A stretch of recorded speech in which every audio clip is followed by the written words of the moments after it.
পুরী থেকে ফেরার দুদিনের মধ্যেই জানতে পারলাম যে আবার ব্যাগ গোছাতে হবে। না, কোনো ভ্যাকেশন না, পুনে ছেড়ে চলে যেতে হবে অন্য একটা রাজ্যে। বোঝো কাণ্ড। এবার এত শর্ট নোটিসে একটা গোটা সংসার তো প্যাক করে ফেলা যায় না।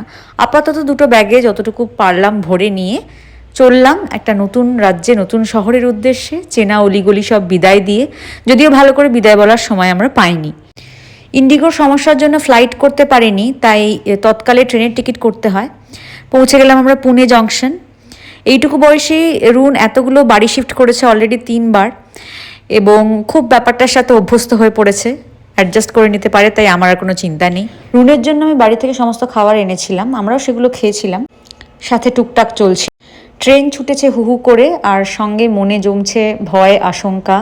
সব কিছু নতুন করে শুরু করতে হবে, কোনো প্রিপারেশন ছাড়া একটা নতুন শহরে চলে যাচ্ছি, বাড়িঘরের কিছুই ঠিক নেই। কিন্তু তাও মনে রয়েছে অনেক আশা, স্বপ্ন। 2026 নতুন করে শুরু করা, একটা ক্লিন স্লেট দিয়ে সব কিছু নতুন করে সাজানোর একটা আকাঙ্ক্ষা। ট্রেনেই ঝালমুড়ি কফি খেতে খেতে যাওয়ার মজাই আলাদা। একরত্তি রুনও খুব এনজয় করছে। দেখতে দেখতে পৌঁছে গেলাম আমরা আমাদের ডেস্টিনেশনে। কোথায় এলাম বলো তো? নিজামের শহর হায়দ্রাবাদে। হ্যাঁ, এখন এটাই আমাদের নতুন ঠিকানা। ঈশানের নতুন কাজের সূত্রেই এখানে আসা, ওর একারই আসার কথা ছিল, আমাদের পরে জয়েন করার কথা ছিল। যাই হোক, হুট করে হয়ে গেল। আপাতত উঠবো হোটেলে, তারপরে এয়ারবিএনবিতে, এবং আস্তে আস্তে বাড়ি খুঁজতে হবে। উইশ আস লাক।